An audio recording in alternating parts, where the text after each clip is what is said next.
Finesse, just the trash bag, aka the only form of content we have. Cheese can't get too close to a computer monitor because of static electricity with the spoon that's shoved up his anus. Ad-lib show today. I got absolutely mutilated at work. Wasn't able to develop any content, but I still have to provide the league with something, because that's the kind of owner, that's the kind of commissioner, that's the kind of content giver I am. I'm not just an OnlyFans content giver and just give you things that you don't ask for. We got. I'm gonna go over just a couple things. It's gonna be our puns of the week, of course. Our leading into the postseason power rankings. That'll ruffle a few feathers. And then the most pathetic team performances. I can't leave that out because I can't allow some of these teams to sit here and put up 0 points and not bring it up. I guess some of the main storylines would continue to be the departure of my wide receivers quarterbacks.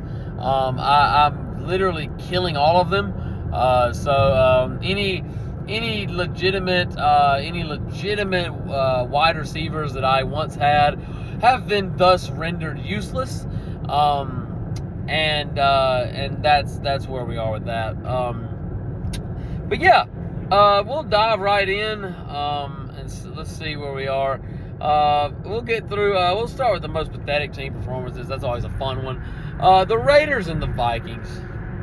Give me a break. I mean, the final score was 3-0. There is a debate whether or not it's actually physically the worst football game ever played in NFL history. And I honestly, quite frankly, believe that it's a legitimate possibility that is indeed the case. Josh Dobbs. I told some of our members that his how I would want to put this lightly, his presence as the starting quarterback of the Minnesota Vikings, they had a short leash on him, and he has been pulled. Call no Anthony Davis his hamstrings. It's very abrupt. Nick Mullins will be the starter, so clearly they're just throwing in the towel. RIP to TJ Hawkinson, RIP to Alexander Madison, RIP to Justin Jefferson, if he even plays ever again anyway. That's where we are with that. Honestly, other than that game, I literally would rather watch ice melt, because that's how embarrassing that was. I've moved on past paint drying. I would rather watch hot water boil than watch something like that. I would rather. I'm to the point where I think I would rather live track my shipment from China live than do that than watch that football game. I would rather watch a crashless NASCAR race. That's where we are with that football game. It was just a pathetic display of offense. I don't even want to say it's good defense because of how inept the offense was. The Dolphins. I saw something online. I don't know if this is true because I feel like the Ravens have blown this a couple times. But so I think it was like if a team had the lead in the final 2 minutes of a game, I want to say about 14 or more points. I think they were like 749-0. Okay, well now they're 749-1. I appreciate the service in which the Dolphins have provided the Ravens a little bit of security with the 1 seed. I thank Kadarius Toney for providing some security for the 1 seed. I thank the Jaguars for being just an incredibly bad football team for providing a little bit of security regarding the 1 seed. And as long as the officials stay out of it, we should extend that lead over said Jaguars on Sunday Night Football in Jacksonville this coming Sunday. Tune in. Okay. I don't know how many times I have to tell you this. Shut them down that way. No, we just the Bears are what we thought they were. They're who we thought they were. They're what we thought they were. They're what they thought they were. The Eagles. They are who we thought they were. How many times do I have to tell you guys that they fold They fold like a cheap blanket under pressure. They play good teams, snap. It's like a magic trick. It's like at work. I can do. I've come up with a magic trick at work.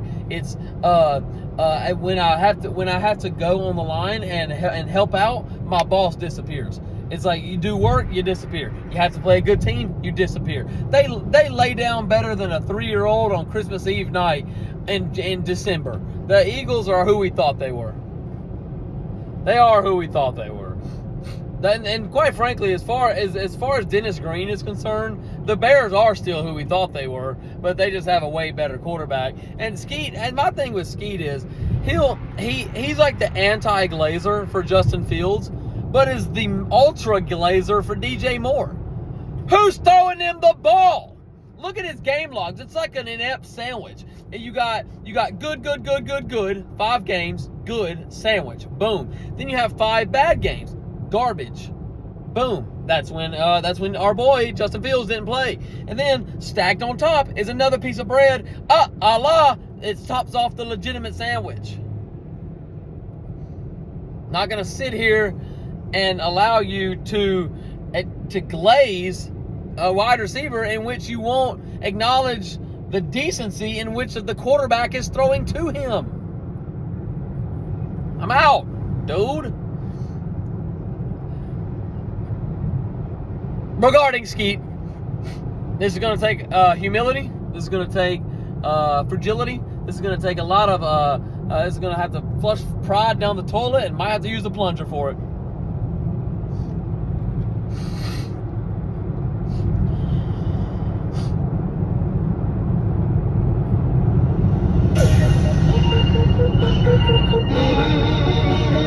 Let me talk to you.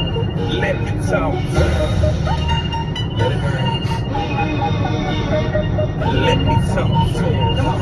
Yeah! Andrew got low. Man, I got low. I barely broke 80 points, yo. My 4 wide receivers, they barely broke 10 because the quarterbacks broke their hands and broke their wrists. Yeah, there's no telling what's going to happen next week in that play. I might score 90 or I might score 180. I hope now that the Mains got all the crap out of their system. Only thing that I hope is Calder to win and anybody else can. Skeet was able to dog walk me on the back of my team's ineptitude. Nothing to do with the greatness of his team. All to do with the garbageness of my team. But yeah, then again, Skeet's just not that good. Let's see what else we got here. All right, I'm gonna do the puns and I'm gonna do the power rankings. Puns for the week. Kadarius toe knees are over the line. Justin Jefferson, Joshua Sobbs, Scorlin Sutton, Psych Evans. That's my personal favorite. Stephon Dig My Grave. I mean, those are good. Psych Evans has got to be my favorite. It's just like, hey, great matchup. They allow a ton of fantasy points to outside receivers. Bam! 1.4. You like that? Power rankings. It's time for power rankings. I'm so excited. In honor of power rankings, I would like to play some background music. Yeah, all right. Coming in at number 1, the inept, the ladle himself, formerly known as Cheese, moving forward be known as the flag bearer of fortuity. I apologize. The flag bearer of fortuity. Number 2, Alex, formerly known as Alex Trammell, known to his group mates as the Ultra Spoon, topped only by the Mega Spoon, Super Saiyan 3 Spoon, aka Cheese-matic, Alex, the Sovereign Spoon himself, at coming in number 2. Number 3, formerly known as Zachary Calder, what we like to know as the CMC Brigade. I hope he gets 30 or I'll lose. It's Calder. the Emperor of Ineptitude. Number 4, and this will ruffle a few feathers, it's the trash bag at number 4, the architect of anti. Coming in over Gary and Skeet. And you guys can have a pecker measuring contest regarding who's number 5 in Skeet between Gary and Skeet. Neither of you are any good. I don't care what you guys do. I really don't care. But for the sake of the video, number 5, formerly known as Skeetmatic, the owner of the backup brigade. He's horrid, rolls out everybody's backup and scores. It's unbelievable. Gary, the monarch of miserable. The one of the worst we have in this league.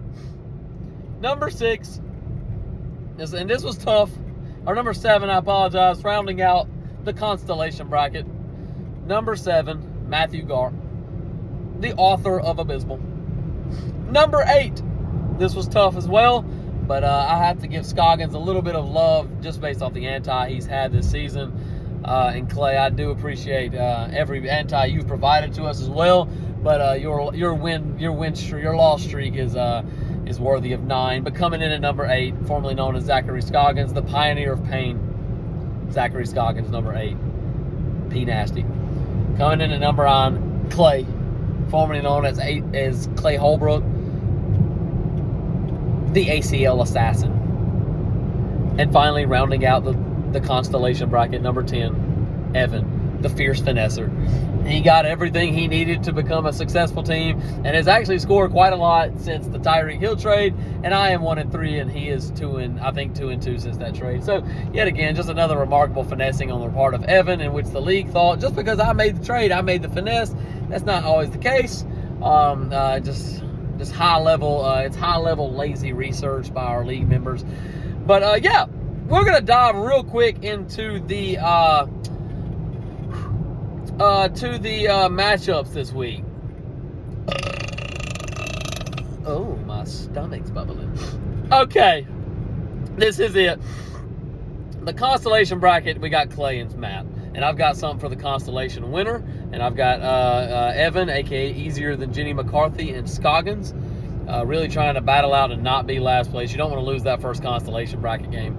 And then the 2 most unworthy buys I've ever seen, Alex and Cheese, rounding out 2 and 1 respectively, seating. In Alex's bracket, he gets the winner of Gary and the trash bag. So just I would imagine a lot of anti takes place there. Alex, I would go ahead and prepare your team to play Gary in the second round. And then in the other bracket, we have a legendary trash-talking matchup that I'm personally looking forward to. My Pit Sting, a.k.a. Skeet Breezy, Skeet Nasty, and Calder, the Emperor of Ineptitude, playing for a spot to get just absolutely scooped up by Cheese's spoon. But that should be, I really am looking forward to that match, more so than my own. I know what's going to happen with mine, but what I don't know is the spoons that's going to happen in this league. So I'm really looking forward to that. As of right now, I'm projected to beat Gary by 12. No shocker there, as I've been the highest projected all season. That just shows what ESPN thinks of my roster. Lack of gas, all of you. So I'm at 129, and Gary's at 117. Skeet's at 126. Calder's at 128. Calder projections. Clay 112. Matt 101. Easier Than Jenny McCarthy, Evan 111, Scoggins 113. We'll see if who sets their lineup in the constellation bracket, but that's it. That is all I got. This weekend's gonna be phenomenal. It's gonna be fun to watch, unlike the Vikings and Raiders game. But yeah, that's about all I got. I'm about to go home, eat some dinner, and I'm off for the next 2 days to really prepare my team. We've got, now remember, set your lineups or don't, I don't care. We've got games on Thursday night. Based on the previous Thursday night's games, it's probably going to be a total snooze fest. And then we have Saturday games. I think we have 3 back-to-back Saturday games. And I'm actually going on a date Saturday night for the first time in like 87 years. So I'm not gonna be able to watch the game. So my players may actually perform. So I don't want to jump to any judgment, but it seems as if my eyes are the problem, my eyes on the TV produces injuries and anti. So yeah, we'll see how that goes. But nonetheless, that's it. 3 games Saturday, one Thursday, a culmination of games Sunday in which Cheese and Alex, I would imagine, would get Finesse spoon-fed beyond measure. But for now, I haven't decided about the postseason videos. But for now, it's been a wonderful season from 105.6, the trash bag. And guys, y'all know what time it is. It was an honor. It was my pleasure once again to bring you the content you guys deserve. I hope you guys appreciated it. Y'all know what time it is. Best of luck to every single person except Cheese. I hope you lose. Carter, hashtag ABC, baby. Hashtag anyone but Carter. Trash bag out, baby. Let's do it. Carter, you get fed.